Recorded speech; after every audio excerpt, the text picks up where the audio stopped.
Le premier sommet sur l'engagement sociétal des entreprises entre l'Afrique, la France et l'Europe vient de se terminer. On fait le bilan avec mes invités. Pierre-Samuel Guedj, bonjour.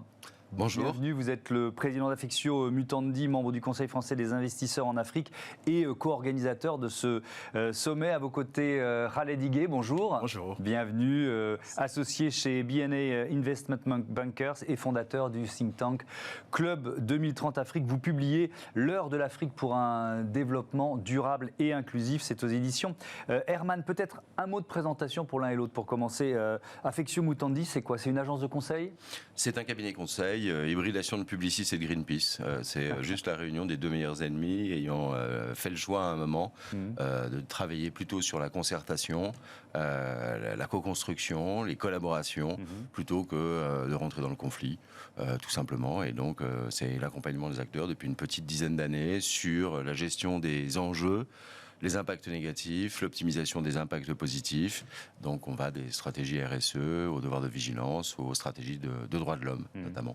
Et votre think tank, peut-être, parce qu'on pourrait, vous avez beaucoup de casquettes, mais votre think tank, quelle est sa mission, son ambition? Alors, j'ai créé ce think tank en 2012, et sa mission, c'est donc de faire dialoguer les générations, de faire dialoguer les parties prenantes du monde du développement pour faire émerger en fait des recommandations pour les décideurs politiques, privés, mais aussi de la société civile.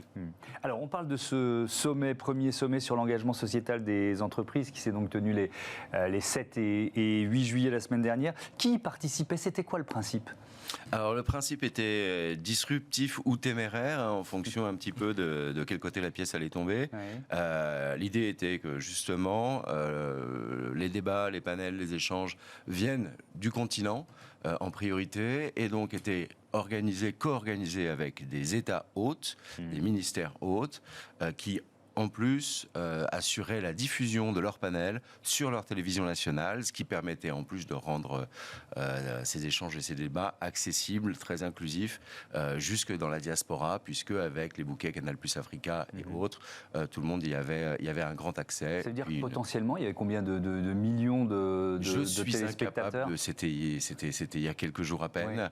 Ouais. Je suis incapable de vous le dire là, à ce stade. Il va falloir aller chercher en effet quelques datas, mais c'est la diffusion notamment de ces télévisions, plus l'ensemble des réseaux sociaux, des partenaires médias qui ont diffusé, notamment depuis Ouagadougou, Lomé, Libreville et Dakar, avec des formats très différents. Ouais. Avec quelle ambition? Qu'est-ce que vous voulez, quel levier vous vouliez activer avec ce sommet? Il y a toujours, alors dans cette recherche d'impact, d'abord comme on ne sait jamais totalement la mesurer jusqu'à présent, on se fixe toujours un peu plusieurs ambitions. Il y avait notamment le fait de faire émerger les initiatives et les acteurs, tout ce qui peut être porté, notamment par les acteurs économiques, leurs partenaires et leurs parties prenantes, faire mieux connaître des initiatives comme celle d'Atos avec le Women in Africa, sur l'éducation et l'empowerment de jeunes génies numériques féminins dans un certain nombre de pays.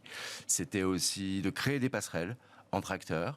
Pourquoi? Parce qu'en fait, on est beaucoup en silo, et je vous encourage à aller écouter le discours d'Afsat Abiola de Women in Africa, extrêmement clair sur le décloisonnement et le désilotement. C'est assez explicite. Et puis toujours plus d'engagement, des engagements. Évidemment, par le passé, les engagements n'engageaient que ceux qui les écoutaient, mais maintenant ils sont vérifiables, mesurables, traçables. Et quand on dit que Orange Venture lance un fonds d'investissement pour l'écosystème numérique de 350 millions d'euros, ça commence à avoir du poids.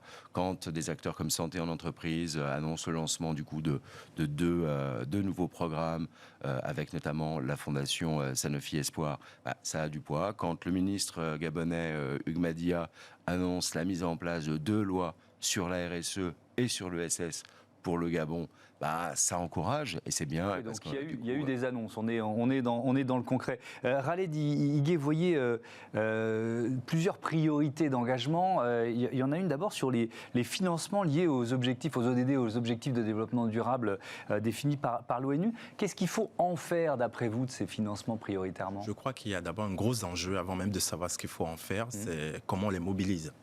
Parce que les objectifs de développement durable à 2030, aujourd'hui, si vous faites la compilation des engagements un peu partout dans le monde, des bailleurs, multilatéraux aussi, bilatéraux, on est à peu près à 2300 milliards de dollars. C'est énorme, on ne s'en rend pas compte en fait. Et aujourd'hui, on en mobilise très peu en fait. Donc ça veut dire qu'il y a cet argent disponible et il faut quoi? Il faut créer les projets, il faut les porter pour pouvoir lever cet argent? Les projets existent. La question, c'est comment on fait rencontrer les projets et l'argent. Et pour ça, en fait, il faudrait que les banques de développement africaines aussi prennent le leadership de ce genre de sujet pour les mobiliser. Ce que je dis aujourd'hui, moi, personnellement, c'est qu'il faut créer un guichet unique. Parce que si vous voulez, toute l'Afrique? Pour toute l'Afrique. Pourquoi? Parce qu'en fait, si vous voulez, chaque pays africain a des projets. Chaque pays, pour ces projets, va chercher une vingtaine de financements. Et pour chaque projet, on recommence à nouveau. C'est la croix et la bannière, en fait. Ça ne peut pas continuer parce que les projets mettent 2 ans, 3 ans à voir le jour. C'est pas possible en fait pour l'agenda de développement. Ouais. Ça vous semble réaliste un guichet unique? Parce que c'est à la fois une belle idée et puis parfois ça concentre le pouvoir en un seul lieu. Donc il y a des effets pervers aussi. Il y a toujours des effets pervers dans la concentration du pouvoir. Là, la particularité aussi, c'est qu'en effet, l'argent pour l'Afrique ne manque pas. L'argent pour l'Afrique ne manque pas. Les chiffres sont parfaits. La particularité, ça va être le millimétrage, c'est-à-dire que les projets de l'ordre de 200, 300, 400, 600 millions d'euros ou de dollars, qui peuvent faire l'objet, qui sont des investissements dans les infrastructures, lourds, ce genre de choses, peuvent faire l'objet de ce qu'on appelle une due diligence, c'est-à-dire une vérification, notamment, de la bonne gouvernance des choses. Ça, c'est un premier point. Et finalement, ces projets avancent. Vous avez des acteurs comme Stoa, comme la BEI. Mais oui, mais alors comment ça se fait qu'il y ait si peu d'argent mobilisé aujourd'hui? J'en viens. La particularité, d'abord, c'est aussi que les projets pour faire émerger notamment le tissu entrepreneurial, une industrie, des services, c'est que les tickets sont très petits. Ils sont de l'ordre de 20, 50, 100, 200 000 euros. Et malheureusement, on n'a pas encore trouvé le bon système pour faire en sorte que l'on puisse faire la vérification d'allocation de moyens financiers, notamment publics, sur des micro-sommes, malheureusement. D'accord, je comprends bien. C'est un problème de contrôle et de vérification sur les petits projets. Qu'est-ce que vous en pensez? C'est un problème de sablier. Oui. Alors, il faut différencier. Il y a 2 choses pour moi. Il y a les infrastructures pour les nouvelles technologies qui peuvent être complètement concernées par ce que je viens de dire, c'est-à-dire le guichet unique qui va permettre de financer des projets d'infrastructure. Il y a des projets qui sont portés par des acteurs qui font du développement. En ce moment, il y a une autre solution qui ne rentre pas dans la première catégorie. Pour moi, en ce moment, il faut réfléchir à nouveau au RSE, ce que ça veut dire en fait, le RSE, et le redéfinir. Vous savez, dans les pays anglophones et tout, quand on parle des RSE, enfin, on parle même de social business, ça fait partie du corps de l'entreprise. Ce n'est pas juste un département qu'on met à part pour faire beau, pour enjoliver. Et je vais vous donner un exemple tout simple qui vient de naître. Ce n'est même pas une entreprise anglophone, c'est francophone. C'est Renault-Nissan qui vient d'investir en Chine dans WeRide. WeRide, en fait, c'est une start-up qui fait dans la voiture autonome. Ils ont investi 310 millions d'euros avec leur fonds Alliance dans WeRide. Aujourd'hui, WeRide est évalué à près de 3,3 milliards de dollars. CFAO a commencé en Afrique en investissant dans InTouch. InTouch fait du paiement digital. Donc pour moi, c'est ça que ça a devenu le RSE en fait. Le RSE doit servir à investir dans des startups, dans des entreprises en Afrique, c'est ça? Exactement, parce qu'il faut arrêter en fait. En Afrique, tout de suite, quand on parle de RSE, on parle d'aide. Je veux qu'on arrête de parler d'aide, qu'on ne commence pas à parler d'investissement. On parle de business. Il faut pourquoi en Chine, en Asie, au Japon, moi je le vois beaucoup, je suis banquier d'affaires, je le vois énormément. On parle d'investissement et dès que c'est de l'Afrique, on parle d'aide. Il faut qu'on arrête avec cette notion d'aide parce que vous avez une jeune génération, 70% de la population africaine a moins de 25 ans. C'est des gens qui ont envie d'entreprendre en fait. Ils sont dynamiques, ils en veulent en fait. Donc la notion de l'aide des années 90, donc c'est le regard qui doit changer. Mais est-ce qu'il doit changer des deux côtés? Est-ce que c'est d'abord côté européen ou français? Côté européen-français, il doit changer, mais définitivement. Ce n'est même plus un sujet. Le narratif doit changer du côté européen-français. Du côté africain, il y a une prise de conscience. Ce n'est pas un changement, c'est une prise de conscience, en fait. Que l'écosystème africain est un vrai marché. C'est un marché énorme parce que le marché des startups, c'est une jeune génération.